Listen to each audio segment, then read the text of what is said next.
मैं इधर से पढ़ता हूँ, मरकुस सुसमाचार उसका 7 अध्याय उसका 14 वचन। तब उसने लोगों को अपने पास बुलाकर उनसे कहा, तुम सब मेरी सुनो और समझो। प्रभु इस वचन को पढ़े जाने के द्वारा बड़ी बरकत और आशीष दे, और प्रभु बरकत दे सब बहन भाइयों को। प्रभु का धन्यवाद हो इस बात के लिए। आओ हम छोटी प्रार्थना कर लेते हैं। प्यारे प्रभु, तेरा धन्यवाद करते हैं आज रात के लिए। प्रभु फिर हम तेरे कदमों में आकर हम खुश हैं। सब लोगों के लिए तेरा धन्यवाद जो बहन भाई जुड़े हैं प्रभु। और तू जानता है कि ये मीटिंग प्रभु इसीलिए शुरू की गई है ताकि हम प्रभु तेरे बीच में, तेरे वचन के बीच में और बढ़ते जाएं और बाइबल पवित्र शास्त्र ग्रंथ को और कैसे समझना है, कैसे प्रभु तेरा वचन लिखा गया है और इसकी प्रभु तेरे वचन का खुलना कैसे है, इन सब चीजों के बारे में जानने के लिए प्रभु ये मीटिंग शुरू की है। और जितने बहन भाई लगातार जुड़ रहे हैं और प्रभु सीख रहे हैं तेरे वचन को, उन सब के लिए बेनती प्रार्थना करता हूँ कि अपने लोगों को बड़ी बरकत देना, एक एक के साथ होना, एक एक की तो मदद और सहायता करना।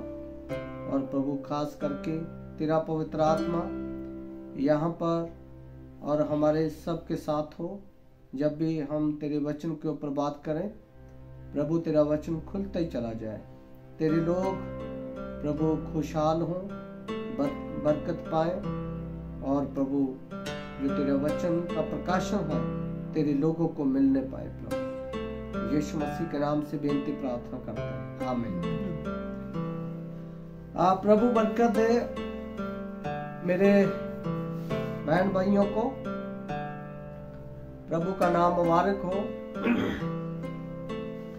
जैसे कल भी हम प्रभु की दया से बातचीत करते आ रहे थे कि प्रभु अपने लोगों को, आज जो बाइबल ग्रंथ है सब लोगों के पास तो है, लेकिन इस बाइबल में से कोई भी कहीं से भी कोई बात जब करता है, कहीं से भी उसको जोड़ता है, तो वो कहीं भी जोड़ देते हैं, कहीं भी लगा देते हैं, कहीं भी उसको कोई भी उसकी शिक्षा बना लेते हैं। लेकिन जब हम टीचिंग की बात करते हैं, बाइबल की प्रॉपर जो असली शुरुआत वाली है ना, जिसको बोला जाए कि स्टेप बाय स्टेप जो बाइबल है लिखी गई, और उन लोगों के लिए जिनको प्रभु ने अपने पास बुलाया, ठीक है, उन लोगों के लिए प्रभु का वचन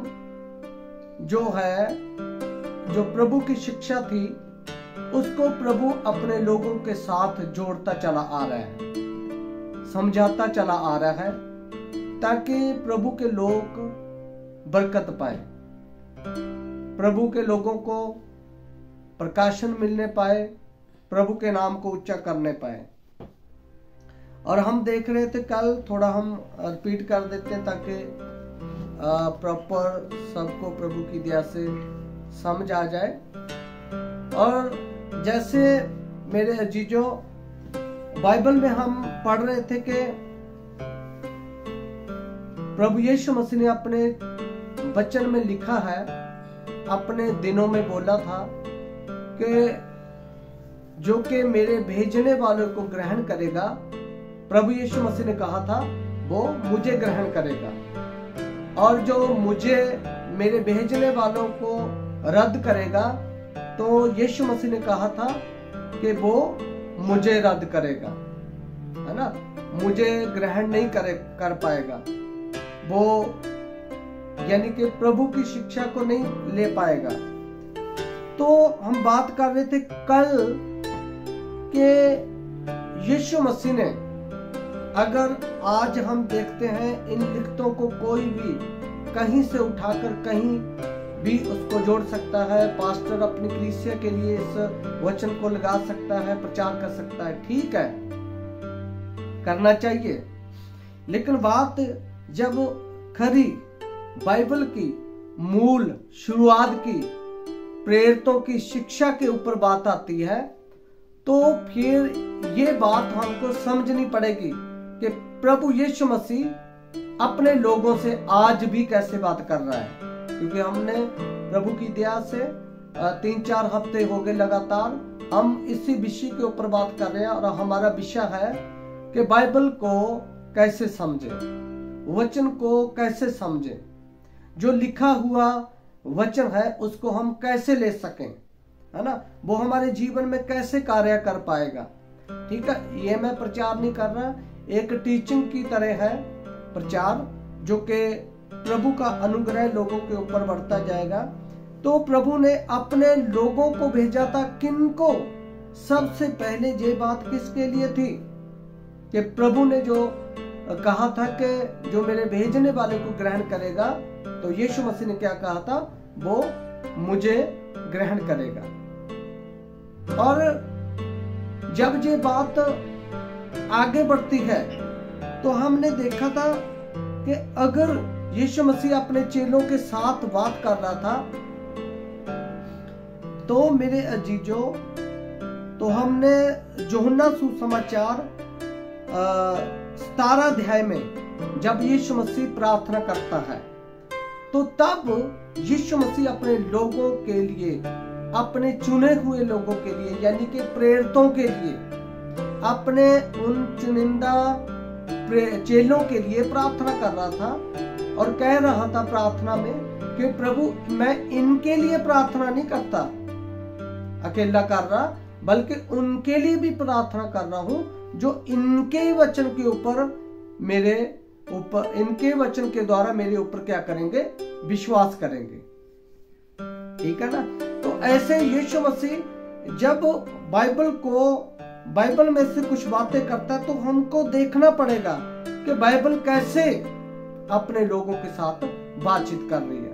अगर उन चेलों के लिए यीशु मसीह बात कर रहा था, तो आगे वाले चेलों के लिए भी यीशु मसीह प्रार्थना कर रहा था कि मैं इनके लिए ही प्रार्थना नहीं कर रहा, बल्कि उनके लिए भी मैं प्रार्थना कर रहा हूं जो इनके, यानी कि प्रेरितों के, चेलों के वचन को सुनकर मेरे ऊपर, यीशु मसीह ने कहा, विश्वास करेंगे।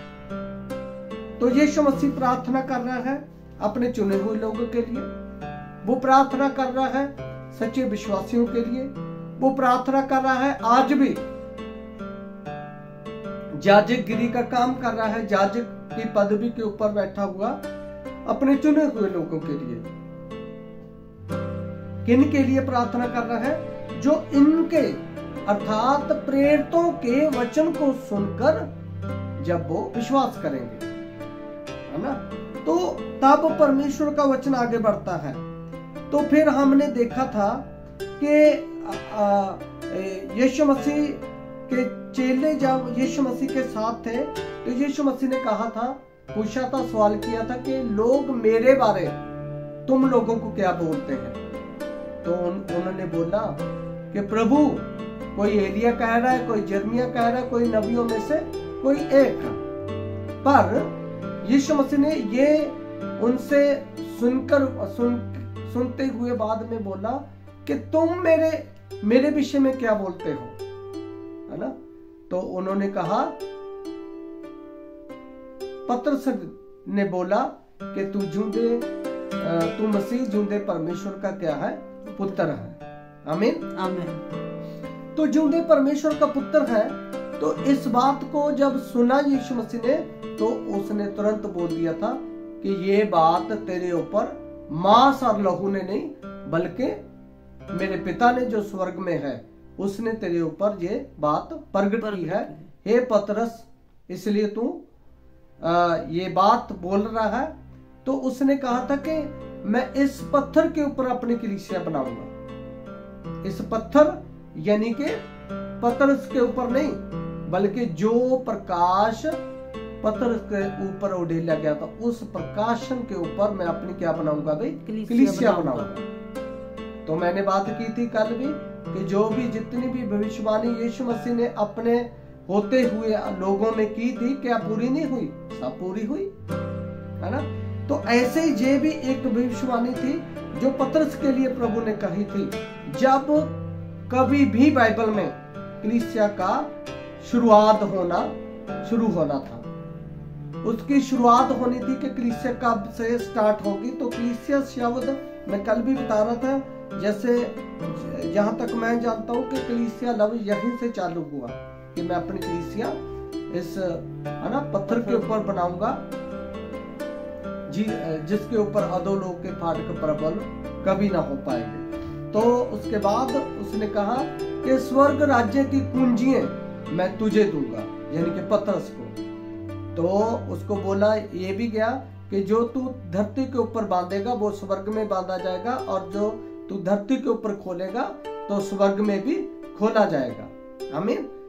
लेकिन ये बात यीशु मसीह ने अपने लोगों के लिए जब ये रख दी, तो ये बात ये भविष्यवाणी थी जो पतरस के लिए थी, और पतरस ही इसको क्या करेगा? पूरा करेगा। आमीन। क्या करेगा भाई? पूरा करेगा। और जब हम देखते हैं बाइबल में कि हम विषय के ऊपर बात करते हैं कि बाइबल को हम कैसे समझे, तो ये बात को हमको देखना पड़ेगा प्रभु की दया से। ध्यान से सुने सब। यूहन्ना सुसमाचार उसका 20 अध्याय उसका 21 वचन से हम पढ़ेंगे। यूहन्ना सुसमाचार 20 अध्याय उसका 21 वचन।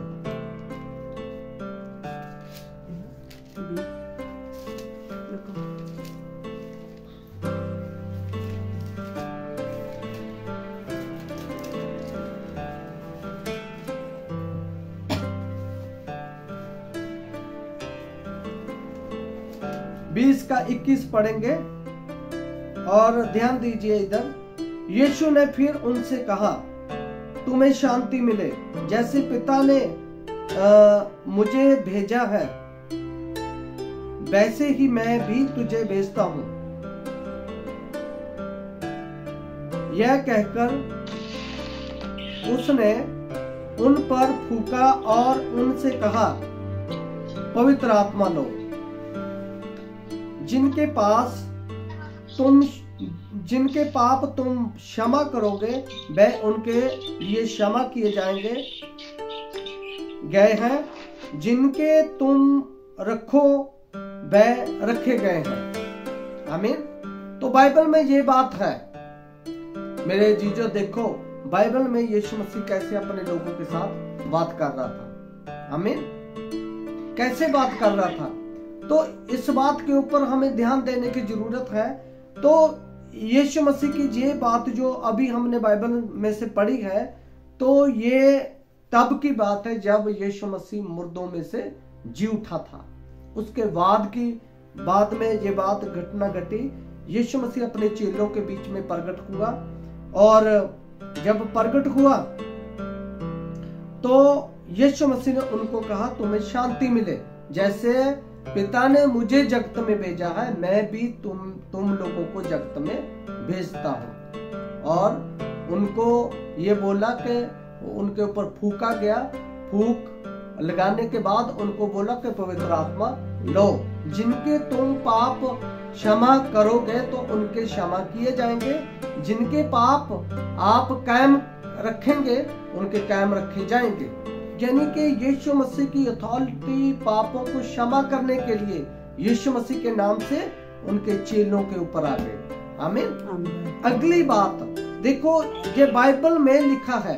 हमने कल देखा था कि यीशु मसीह की कलीसिया का जो नेम था, नींव जो कि रखी गई थी, नींव पत्थर, तो वो नबियों के ऊपर, भविष्यवक्ताओं के ऊपर और प्रेरितों के ऊपर यानी रसूलों के ऊपर रखी गई थी, जिसका खुंजे का जो सिरा है खुद प्रभु यीशु मसीह आप है। आमीन। तो ऐसे ही प्रभु यीशु मसीह का काम आगे बढ़ा। अब हम कलीसिया की बात करते हैं, तो जब हम कलीसिया की बात करते हैं तो हमको देखना पड़ेगा कि कलीसिया कब से शुरुआत होती है, उसकी समाप्ति कब से होती है। उनमें गड़बड़ियां ना की चीजें जे कहां से आती हैं, जे हमको बाइबल समझाती है। हमें बाइबल में सब चीजों के बारे में समझ आती है, पता चलता है कि बाइबल क्या बात करती है। आमीन। बाइबल में से यीशु मसीह अपने लोगों के साथ कैसे बात कर रहा है, अपने लोगों के लिए वो बात कर रहा है। लेकिन उन दिनों में भी यीशु मसीह अपने लोगों के ऊपर अपना वचन प्रकट कर रहा था।